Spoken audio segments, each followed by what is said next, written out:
Do you want to get better at prompting your AI models? Today, I'm going to be looking at two recent research papers that have looked at different ways of writing your prompts. The first one, super simple, in fact, surprisingly simple. Second one, a little bit more complex, but will hopefully give you some really good food for thought about how you write prompts for your large language models. Our first paper here is from some researchers at Google. Prompt repetition improves non-reasoning LLMs. So I will give the links to both of these papers in the video description. This one, they're being very specific about non-reasoning LLMs.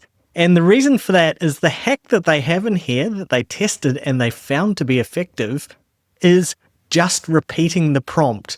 Literally putting in the prompt and copying and pasting it and then having it a second time in the same prompt box. Seems ridiculously simple, but when you read through the results, and they did a few tests here, they actually found that they were getting better results. The reason it's only for non-reasoning LLMs is that the reasoning models tend to already have some internal iteration. So they'll look at the prompt, they'll do some work, and they'll come back to it. Whereas if you're using a non-reasoning model, then when you ask it to do something, it just reads through once. And so what they found is by putting the prompt in a second time, when it reads through, when it hits that second one, it already has that context of what the whole question is from the first one. So they tested this on a number of different platforms. So we can see here Gemini, GPT, Claude, and DeepSeek amongst them. And they've got graphs. If we come down to the end, we can see there's a whole blurb about exactly what they tested and how. There's a long appendix with lots of graphs showing the outcomes of their testing. And then they've got some examples. And literally we can see here their baseline, they had a query. So they asked the question. And prompt repetition, they did it twice. They did a few other variations where they either did it 3 times or the second time they did it, they abbreviated it or they changed it. But they found that actually, for the most part, just saying query and then query again was getting them better results. This one we've got in front of us is a multiple choice, but I believe that they tested it on a number of different things and they were getting pretty good outcomes. What I took from this for my own work is probably more when I have been going, here's something I want, and then here's the context. And so now I've been working a little bit more of here's what I want, here's the context, and then repeating what I want again. And I found that that has been pretty good. Second up, we have this paper from some researchers in New Zealand. And so this one is looking specifically at large language models for systematic literature review screening. So they have a particular purpose, not just generally asking questions. And they ran through 5 different types of prompting. This is an absolutely huge paper. But what we'll do is we'll look at their 5 different methods. And I think that alone will be helpful for you. And then we'll look at their conclusions as well. So here are their 5 different prompt strategies. And for some of you, if you've been doing a lot of prompting, you might be very familiar with the terminology here. But just to give a little bit of explanation on each, because they describe them, but I think you could probably describe them in slightly less technical terms. So zero-shot prompting is where you just ask for your thing. Please summarize this. Please write whatever. You just ask your thing, the end. And that's where a lot of people start out with their prompting. They just ask for the thing. The next step up, and so these are step 1, 2, 3, 4, 5, increase in complexity in terms of what you're writing and in terms of what the LLM will have to do. And in other research, they've found that it normally results in higher accuracy, although this paper found something slightly different. So number 2 here, few-shot prompting, is where we say what we want and we give some examples. So I want you to do this, it should look like, and then here's some examples of what I want. So that's few-shot prompting. The next one, which is more where people that are doing more advanced prompting are sitting at the moment, is chain of thought prompting. If you tried using ChatGPT's deep research function, that would be a place where you might have seen something like this, but you can just get your large language models to do it by instructing it. And that's where you are getting the model to go through step by step, and it's showing you and explaining the steps.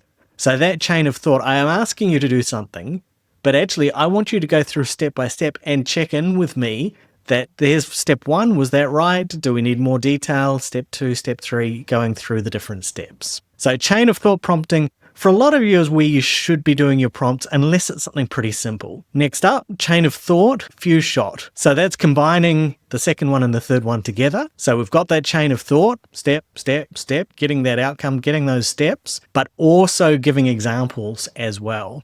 So not just, please show me your steps, but please show me your steps and I will give you the examples. So I am giving that explicit instruction on what the thing should look like. And then our last one, self-reflection prompting. This is generally the more complex one, both computationally and often when you're writing it. And this is where the AI is doing the checking. So with that chain of thought, you're doing the checking. With the self-reflection, you're trying to get the AI to do the thing, but also check the thing as it goes along as well. Other research has shown this to be pretty good. We'll find when we jump to the conclusion here, this research, they were a little bit more lukewarm on it, which was really interesting. So as I said before, all up, this paper is huge. The appendix is absolutely massive. You can see I've only scrolled part way down to get to the conclusion. And I wanted to highlight the 3 key points in terms of the strategy. So first one up, the chain of thought few shot offers most reliable precision recall balance. And that makes sense. I'm getting it to go step by step. I'm giving the examples, I'm giving the feedback. That's going to get me closest generally to what I want. Not really all that surprising. I think there's other research, and I think for most users, if they're doing more advanced prompting, they will have found this anyway. Number 2, zero shot maximizes recall for high sensitivity passes. That's some very academic language. What are they trying to say there? Basically, what they're trying to say there is that when you use zero shot, which is when you just say, do this thing with no more guidance, then that opens up all of the world of opportunity for the large language model to give you a particular solution or a particular answer. Once we go into the few shot where we are giving examples, we are starting to put some boxes around. We're saying this is what this thing should look like. And so the large language model goes, okay, well, if this is what it should look like, I won't give you anything that looks like something different. So you end up excluding possible answers. So sometimes if you don't quite know what you want, or you're brainstorming, or you want imaginative solutions, then actually less is more. Just telling the large language model, do this, whatever you need, and then leaving it to figure out and do the best, you don't know as much of what you will get.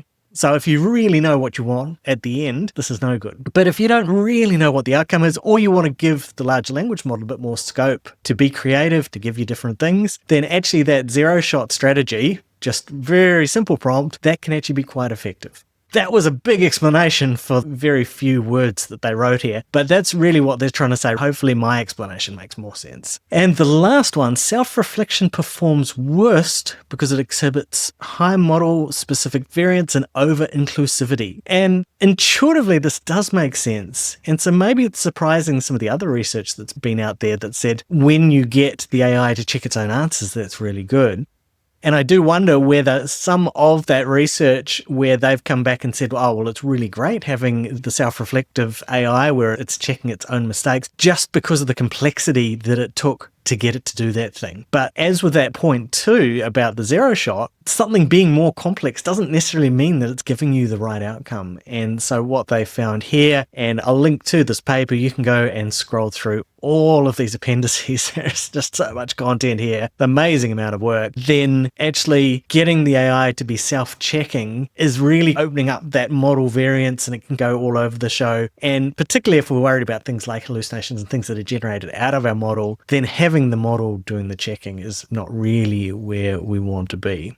So this has been a bit of a summary of these 2 recent research articles, one from October, one from December, so pretty recent. For those of you that are advanced users, hopefully this is interesting, just seeing some of the research and particularly this prompting strategy with the 5 different methods where you're likely already using a lot of these, jumping in and having a more detailed look at some of the findings, some of the experimentation that they did in this paper could be interesting for you. For those of you who are maybe at a beginner or even an intermediate level, I think just the summary of reminding ourselves of the different way that we can go about prompting these different strategies is always good reinforcement. And the first paper that we looked at with the prompt repetition, this was actually pretty crazy to me, that just going query and then query again potentially gives us better output. Thank you very much for watching. I hope you found this interesting. If you did, you might like some of my other AI videos. I will link up my AI playlist here where I have lots of different AI videos, lots of different tools, particularly in the research domain, that you might find interesting.